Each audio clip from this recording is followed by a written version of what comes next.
get a lot of emails from people who want me to go on the walks around New York City. It is so hot today. It's almost 95 degrees, and it's become increasingly treacherous, and obviously it's time consuming, but I do want people to feel like they're staying abreast of what's going on around. I've been over here before. I'm right outside the Fashion Institute of Technology. They've redone their outdoor art exhibit, and they have some very talented students here. The theme, of course, is Black Lives Matter, I guess. We've got this sort of modern tribute to the Black Panthers. I noticed it's interesting. It says reinvented Panthers, and it says cool marks.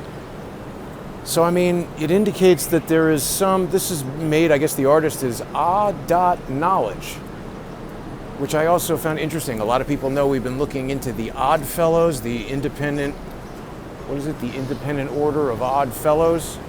We've been looking at that. Went down to their legacy lodge, I guess you'd call it. So I don't know, that just caught my attention. There is some real good artwork here. People are probably going to know more. I don't know if this is Teen Titans or anime or stuff like that, but good art here on the Fashion Institute of Technology. And then this thing, I don't know exactly what this is. Maybe people will know. It's some sort of sensor, some sort of detector. I think that sniffs bombs somehow. And then I noticed this thing, which I never noticed before. This says Bleed Line Deodorizer, Stink Be Gone. Now look at how small that is. And I mean, people have seen it's going to start filling up with garbage on this street any minute. I don't see how that tiny little cylinder is going to be a challenge for the impressive stink of New York City, which is, I mean, it's stinking. The theme today, let's just make sure we're live here. Yeah, it looks like it. So the theme today was, Andrew Cuomo destroying New York. I mean, he's the governor. I could have had Bill de Blasio wearing that shirt as well. I don't know, maybe I'll make those shirts available. People can order them on Redbubble or something and mail them to Andrew Cuomo. Redbubble hasn't really been a substantial source of revenue for Crowdsource the Truth at all. I do want to thank the generous sponsors on subscribestar.com/crowdsourcethetruth and patreon.com/crowdsourcethetruth who make the shows possible. Look at this, Subway has outdoor dining now. I mean, the city is such a shell of what it once was. It's hard to really describe. This is a Hilton hotel across the street that is totally abandoned. It's like closed, and people are using it as a parking lot or something. I can see there's some cars parked there. So there's more traffic around. It's not back to normal by any stretch of the imagination, but this used to be Rare, which was like a good steak restaurant and had good burgers and stuff. Please knock, last window. Yeah, there was a sign here that said that it was closed, and Rare is definitely closed. Please knock. I don't know, maybe they're doing something different now, but I mean, people can see a lot of these businesses remain closed. The framing business is closed there. All these things are closed. So, Andrew Cuomo has taken to tweeting about the masks, telling people what to do. He's not a doctor. He's not a scientist. He's not even qualified to be governor. The guy is an absolute idiot.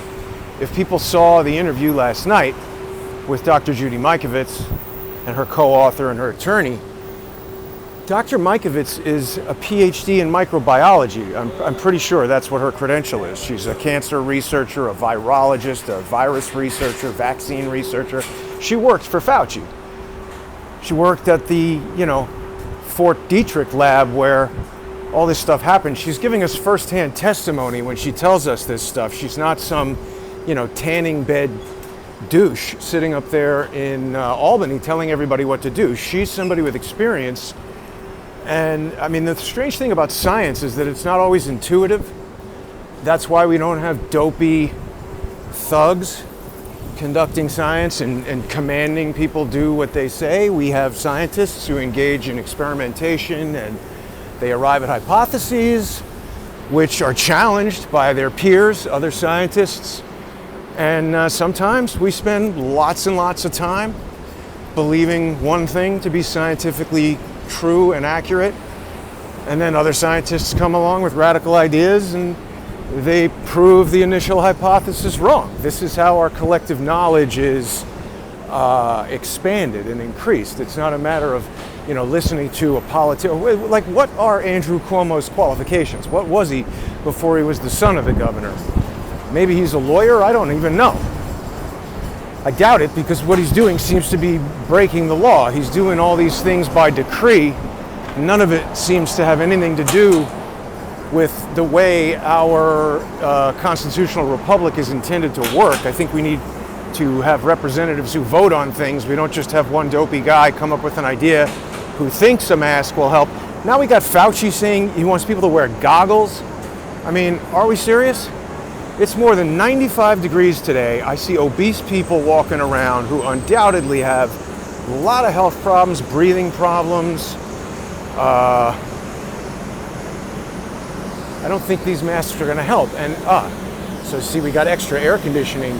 Well, that's one convenient aspect of having your windows smashed, is that you can install another air conditioner and just blast it out into the street. So this Korean restaurant went out of business. They had a sign up that said, "We're going out of business, please don't smash the windows," but that was not honored. The windows were definitely smashed. So, I mean, I don't know. I haven't been out at night.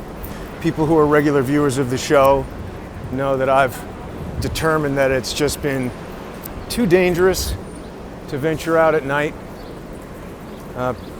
Certainly walking around with the camera makes me a target.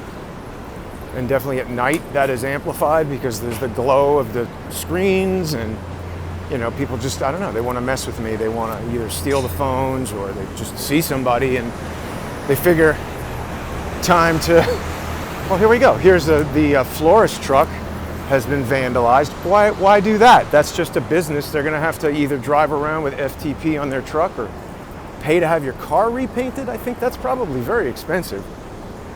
How can Andrew Cuomo continue down this line? And the most perplexing thing is that people think he's somehow doing a good job.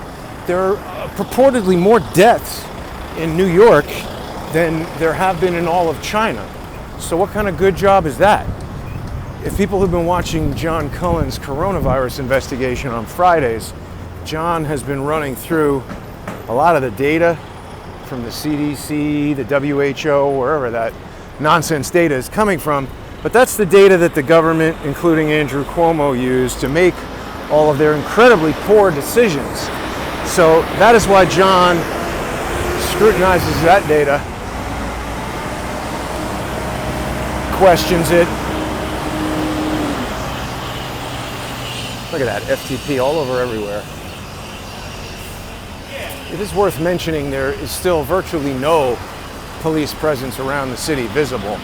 Oh, and all these fashion shops have taken to displaying masks. I mean, from a scientific standpoint, how do you know that bedazzling the mask that might allow virus particles right on through? They know nothing about it. I don't need to be a scientist to tell you that even if we just take what they've been saying at face value, it's clear that it's not well understood. And mandating that children can't go to school, every business must close, everybody needs to do something, prophylactic medical measures that other doctors are saying are actually very bad for you. And it's not just an arbitrary statement. If people haven't watched the Dr. Judy Mikovits interview from last night, I really encourage you to do it. But a lot of people have been emailing me and saying that they were a little confused by some of the technical terminology she was using, and I was too. I watched it again. It's difficult sometimes for me to participate in the conversation, keep the show going. There's like I got to get into a certain mode to be in it and keep it going. And it's not the same mode that I'm in when I'm just listening to everything that's said. So on my second listening, here's what I was able to understand. Dr. Mikovits is talking about how when they develop vaccines, This is done by taking the virus that they're trying to inoculate you against, studying it, and somehow weakening the virus, attenuating the virus in some way. They put this weakened form, or they have a fractional form where they maybe split the virus into components and introduce it a little bit at a time so that you can develop an immunity to it without getting sick from it. And so in order to do that, the researchers need to cultivate viruses. And they're growing them on various mammalian cells because obviously, humans, we're mammals, we need some sort of compatible biological material to grow these viruses on. And they use monkey cells, monkey kidney cells. Gotta get a donut. Monkey cells, bat cells. We've heard that bat cells, this thing came from bat soup is what they were saying initially. What Dr. Mikovits was telling us is that some of these glycoproteins and things that get grafted into the genetic material of the virus can come from the host upon which the virus is cultivated. And some of these cell lines, these tissue samples that are used to grow viruses and do this research by laboratories, you can buy them from other laboratories. They can, grow them in a petri dish or whatever, and they get a useful cell line and they keep them going for decades. So what Dr. Mikovits was telling us is that things like monkeys and bats, they live in the jungle and they live among filth and they eat, poop, and they're like flying rats who are subject to lots of bacteria, lots of viruses. And as such, since these animals are still alive, we can conclude that their immune systems are very robust and able to keep these viruses at bay. They're in their bodies, but they aren't made sick by them. And as humans, we live in houses and apartments and we shower frequently and we wash our hands and stay away from bacteria and viruses, or at least make our best effort to do that. And so we don't have robust immune systems that are evolved to defend us against these viruses that other mammals might have, that dogs might have. Maybe dogs are a little more compatible with humans because we live with them and a lot of them live in our houses, but monkeys and bats from the wild in China or whatever jungle they're getting these things from to do this research, the cells that they're growing these viruses on to develop vaccines to inoculate us against influenza, against diphtheria, against coronavirus, whatever it might be, the host cells themselves can be infected with other unintended viruses, and those viruses, a monkey virus or a bat virus, gets into your body, and now it creates a new type of disease that humans are not able to, your immune system can't defend you against.